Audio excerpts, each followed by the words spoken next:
What happened yesterday in the Champions League? A crushing defeat for Safonov in the passenger. Furious performance by Atletico Madrid. Bayern created a real miracle. Nervous breakdown, Guardiola's, and much more.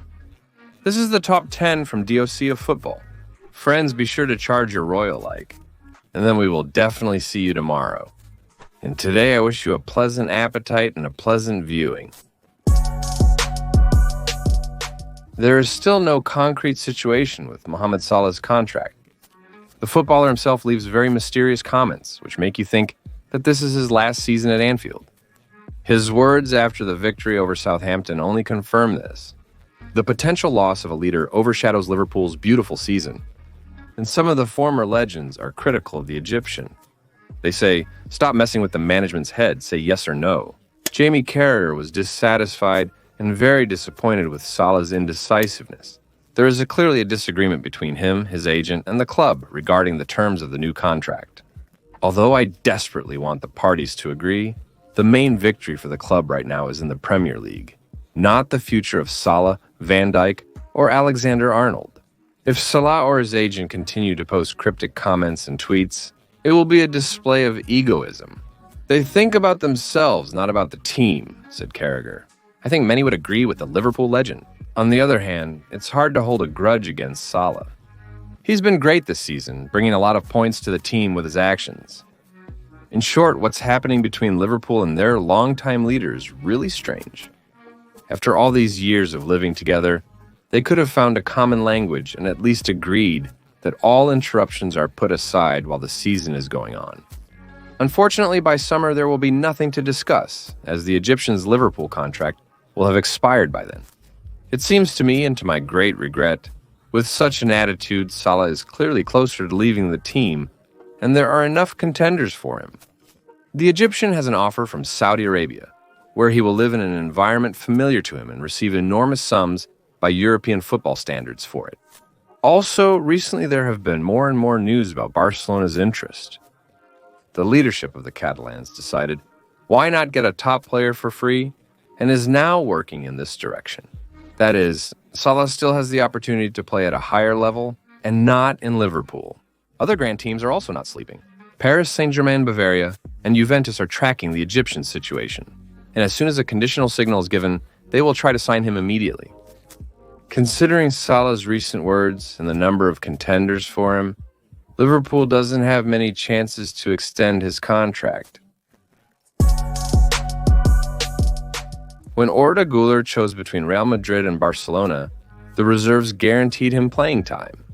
Much because of this option, the young Turk decided to move to Santiago Bernabeu.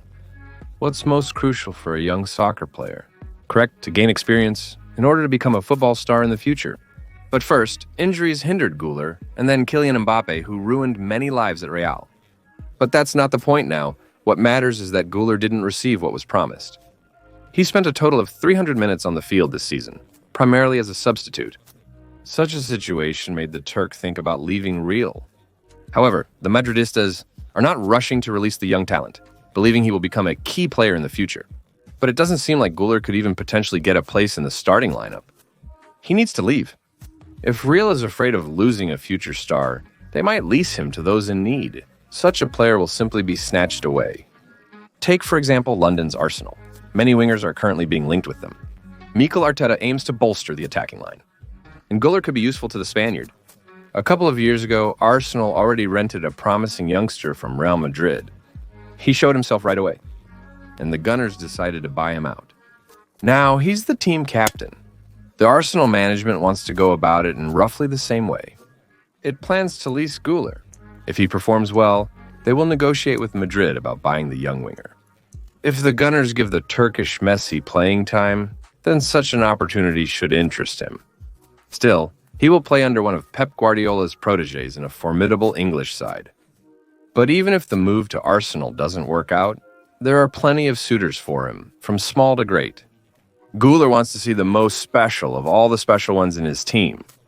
Also, Turin's Juventus and some other English clubs are interested in his services. I really like the game of Guler. And, of course, I wouldn't want such a talent to be wasted in Madrid. I hope the management won't put sticks in the wheels of the transfer. At least let the young Turk go play somewhere on loan. It's a shame that Guler isn't developing his talent. Hansi Flick doesn't have a very long career as a head coach yet. His stance on transfers of past students remains unknown. Here's Jose Mourinho, a real fanatic of this. Matic and Carvajal can confirm. On the other hand, Pep Guardiola tries his best to stay away from signing already familiar players. Pep himself has publicly spoken about this. Flick is to some extent a student of Guardiola. After his appointment in Bavaria, Hansi quickly reintroduced most of Pep's features. But it seems that Guardiola and Flick have different views on transfer policy. Barcelona is tracking Alphonso Davies or Leroy Sane. The footballers' contracts end in the summer. Flick maintains a warm relationship with the players and will try to leverage it if the situation remains unchanged. According to Todo Fichajes, Barcelona is considering the transfer of Leon Goretzka. And that's during the winter transfer window. Blaugrana plans to lease the German with an obligation to buy at the end of the season. Goretzka had his best time in Munich under Flick. He only teased. Similar to the recent match with Salzburg, Have started the game against Paris Saint-Germain. Before this, Leon hardly played, mainly coming off the bench. Now, he finally has the opportunity to secure a place in the Munich base. But Goretzka didn't play under Tuchel and spent most of his time on the bench. There are all reasons to leave the team for game practice. Moreover, Hansi didn't miss the chance to sign Jonathan Tah, his teammate from the German national team, in addition to his favorite movie. According to Transfer News Life, Barcelona is leading the fight for Tah, bypassing Bayern, Real Madrid, Tottenham, and Chelsea. Considering the likely sale of Andres Christensen and a modest budget, the option is simply fantastic. To take one of the most suitable center backs in the Bundesliga with a factory agent, we'll have to offer him an enticing contract due to competition, but it's worthwhile. Although in the Bundesliga, they somehow failed to squeeze the maximum out of Jonathan. But there is not only the coach's fault, but also the management of the team. Perhaps it will turn out better in Barca. Newcastle United has serious problems with the center of defense. The team will never lose its cool and confidence in positional defense.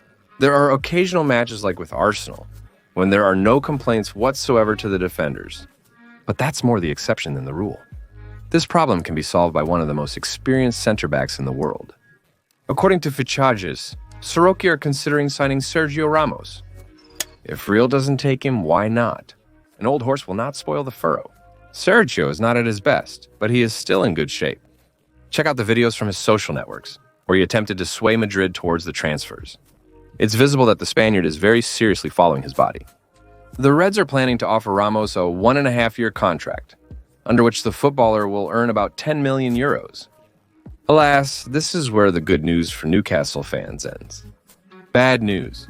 Journalist Graham Bailey reports that Pep Guardiola is insistently asking Manchester City to buy Bruno Guimaraes, a key player for United. He likely sees him as Rodri's replacement. Bruno once admitted that Guardiola praised him after a match. So inside, he really believes. Guimaraes dispatcher, Newcastle brain, technical have dictating rules and pace in game. The Brazilian player drew the most fouls in this Asian Premier League season. On average, he is fouled almost every 20 minutes. This pertains to his technical abilities and performance under intense pressure. All opponents naturally understand that Guimaraes is a key player in the team, and he constantly has to play with a man marking him closely. By the way, the same goes for Rodri. Guimaraes has developed a skill at the level of Stanislav Lobotka to wriggle out of seemingly hopeless situations. He will either block the pass or position himself so they inevitably fall on him. That's why the statistics are like this. Guardiola has been following the Brazilian for a long time. There's a sense that the transfer is imminent. If the citizens can't agree in the winter, they'll take him in the summer. Cristiano Ronaldo continues to conquer YouTube. Recently, the Portuguese released a joint video with Mr. Beast, but their collaboration does not end there.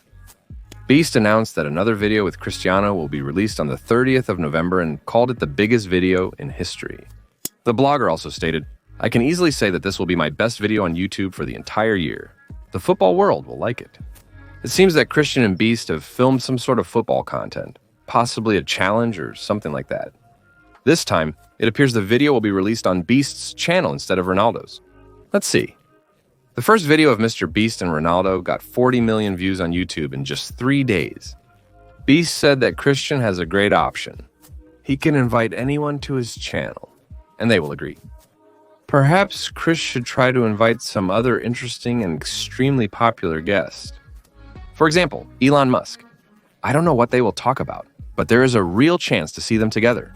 After the Al Nassr match with Al Gharafa, in which Christian scored a double, Elon congratulated Christian on the victory. Ronaldo did not pass by the businessman's comment and replied, "Glad that you have time for good soccer. We await a new batch of quality content from Krishna." Possibly, after ending his career, Ron is heading into blogging, but probably this will not happen before the falling one plays in one team with his son. Cristiano another year, and the lad debuts for the adult team Al Nassr. Ronaldo will be proud. Such an achievement is definitely not and will not be for Lionel Messi. His older son, an Argentine, Thiago, is only 12 years old, but of course he also plays football. Yesterday, Thiago debuted in the lineup of the younger team Inter Miami, and symbolically he does it against Newell's Old Boys in Rosario, in the hometown of his father. Against Newell's Old Boys, the team of Leo's childhood. Antonella was in the stands, but the father of the family could not attend the match. Thiago took the field wearing the number 10 jersey. In one team with him played Benjamin, son of Luis Suarez. In general, the future of Inter Miami is in safe hands. Juventus reshuffled the squad for Thiago Motta. Some players were literally kicked out of the club even before the sale of the squad, thereby showing that they have no chance of making it to the main team. Perhaps the club would not have acted so decisively if it had anticipated how the season would unfold, because a shallow selection of players is reflected in the game. Ben Canary is suffering from injuries, while Motta is suffering from a lack of options. According to La Gazzetta dello Sport, only 14 players worked in the general group at yesterday's training of the Turin team. If you're not aware, this isn't even a full squad. Before facing Villa, the Zebras have 8 injured players. It's similar to Manchester United's situation last season. How Motta will cope is still a mystery. This season, Thiago has successfully turned to the use of academy talents more than once. But to release them in the Champions League against Aston Villa, which uses a wide arsenal of psychological weapons, is a risky move. The situation in the center of defense is particularly sad for the elderly. We will have to release Pierre Kalulu and Federico Gotti, all due to cruciate ligament injuries. Gleison Bremer and Juan Cabal were ruled out until next season. No matter how genius of a coach Motta might be and how well he could adapt the team, it's clear that a new center back is needed. Better yet, 2. Ventus will take care of it, despite the meager treasury. According to Foot Mercata, Ventus has reached an agreement with Bill Skerner and Paris Saint-Germain.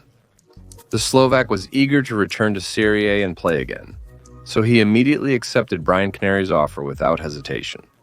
Zebra must now negotiate with Paris Saint-Germain. The clubs have a good relationship, so they'll somehow come to a compromise. If it comes to a full transfer, the Parisians will ask for a large sum. Juve's budget is small, so the Turin club will offer the Parisians one of their players.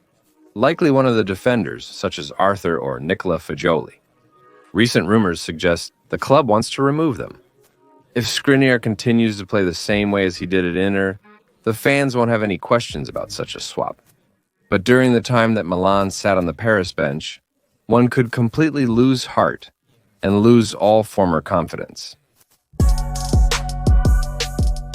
Manchester United is in search of a new forward due to the uncertain play of Rasmus Højlund and Joshua Zirkzee.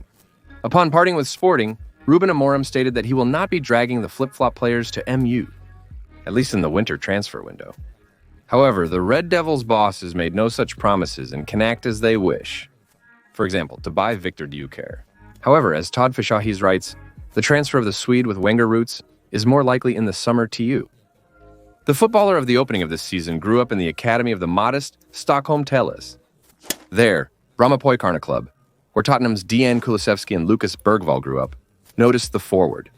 They followed Deke Resch for several years, but did not linger. His extra weight bothered him. Little Deke Resch was quite a chubby kid. Perhaps that's why Victor often stood on his toes, following the main court rule, and when he went out into the field, he was even more unique. Still, Brahmapoikarna signed the footballer. And the moves of Deke Resch in the Swedish Cup, for example, Hittrick, helped him secure a transfer to Brighton. As you know, Czech has one of the best scouting systems. In Deke Resch, they saw a rare combination of technique and physics, so the scouts convinced the boss, Tony Bloom, to spend a record amount for the academy around €1 million. Victor was happy, as was his family. Everyone thought that Brighton was perfect for the development of a young player. But Sved lost the competition to Danny Welbeck, Aaron Connolly, and Neil Maupay. In Brighton, he couldn't really make his mark, despite a successful loan to the German St. Pauli. But the guy's talent was spotted in Coventry. The club bought him, and in his first full season for the new team, Victor scored 17 goals. And then he produced a total of 30 goal actions in a season, single-handedly pulling a modest club into the Premier League. Everton, West Ham, United, Wolverhampton, and Brentford wanted to buy him, and he took it and went to Portugal to Ruben Amorim. The Portuguese was delighted with Decarish, calling the Swede unspoiled and restrained. And he noted the forward's body, stating that it was as if sent by the gods.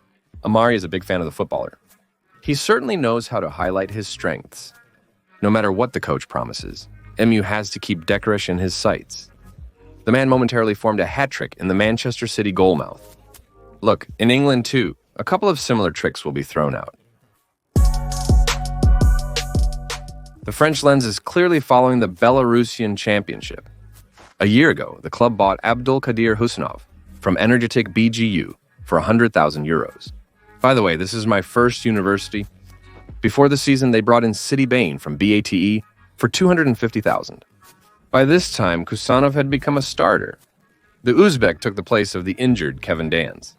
Although for this draw, Abdulkadir managed to play in all positions in the trio of central defenders. After Dan's returned, Husanov is not so much of a huge growth, 186 centimeters, but his physical data is impressive. The guy's very strongly built, Will Still also said. Husanov is so perfected that he could participate in the Olympics in all disciplines. Last season, Husanov appeared to be merely a substitute choice. In this season, he has greatly improved in all aspects. His speed and physicality were already excellent. But the center back has become much better at reading the game and playing defensively. He's also improved his passing, particularly long passes. He often lobs long passes over the defenders' backs. And he also periodically takes long shots. He's even allowed to try his luck on penalties. Of course, it's too early to rush and talk about him as one of the best central defenders in the league. But if we're talking strictly about the current draw, he's definitely in the top. Don't believe me? Trust the scouts at Paris Saint-Germain? Shanita consistently advises the management of talented boys with huge potential. Footmercat reports that the Princes plan to bolster their central defense this winter transfer window and are actively pursuing Husanov. Luis Campos, Paris Saint-Germain's football advisor, has already met with people from the player's entourage. Campos believes that the transfer of the Uzbek will be cheaper than the purchase of Tomas Araujo from Benfica, whom the Parisians are also following. Abdulkadir also speaks of experience in the Problem League. The problem is that it is too early for the guy to compete with Marquinhos and Luca Hernandez. But if he continues progressing, he may impose competition on them. In Safonov, few believed in him too. But he took it and started against Bavaria. Yesterday was such an epic day in the Champions League, as if to not miss anything. Atletico Madrid destroyed Sparta from Prague with a score of 6-0. Matras rarely give themselves extra headaches in matches with weak opponents. But yesterday was exactly such a case. Due to the double score of Alvarez and Correa, Julian put a great bank from the penalty. Be sure to check out this moment on our Telegram channel. There you will find a penalty goal from Grimaldo of Bayern. The gates of the Austrian Red Bull and came out not much worse. Yes, and in general, all reviews of everyone and single Elche. Bayern smashed the opponent, unloading 5 unanswered balls. Atalanta also coped with enthusiasm. Victory away at Young Boys 6-1. The star of the meeting was Charles de Ketelaere. He scored a double and a hat-trick of assists by the 56th minute. Much of it was due to the failed transfer of the Belgian from Milan, which Paolo Maldini lost out on. And yet the club's legend and current sports director said that Charlie just needs more time and the coach's trust.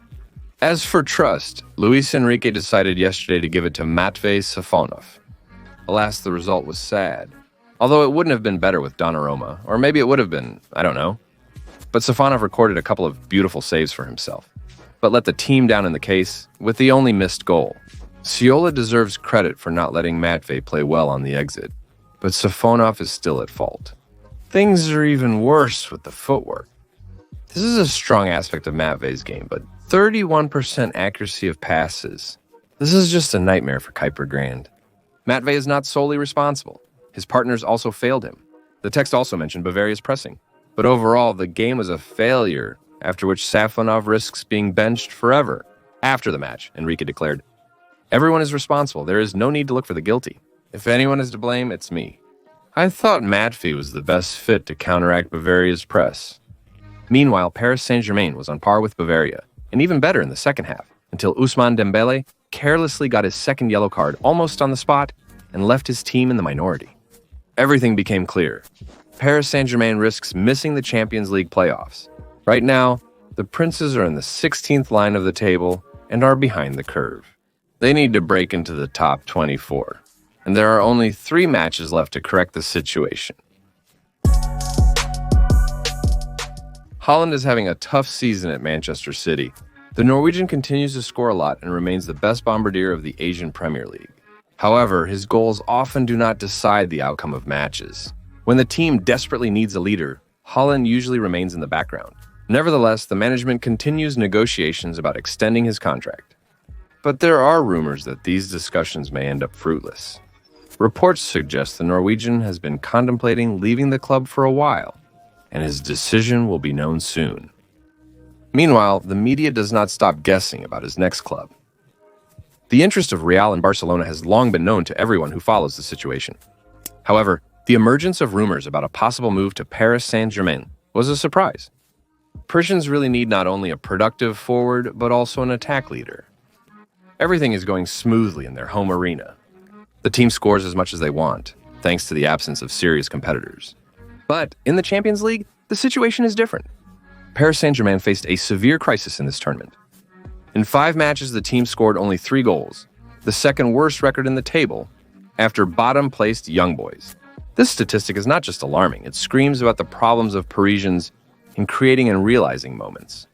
Haaland could have been the solution to this problem. In a recent interview, he spoke positively about Paris Saint-Germain. It's unclear if he was discussing a potential transfer or simply showing respect for a future opponent, who Manchester City will face in 2 months. Paris Saint-Germain will always be a good team. It's a large club with great players. I think this team is still aiming for victory in the Champions League. Paris Saint-Germain is always among the best, noted the Norwegian. But one thing that can be said for sure is that if Haaland decides to leave Manchester City, he will be among the contenders for his signature. This club can definitely afford a transfer of a player of this level. However, it remains a mystery what the next step in the Norwegian's career will be. That's all for today. Remember, a new video was posted on our second channel 2 hours ago. Make sure to check it out. And don't forget that we have our own radio show on Radio Shanson in America. The link is also in the description. Well, my name is Kirill Cast, and this was your daily dose of football. Peace to your house and to your hangar, friends.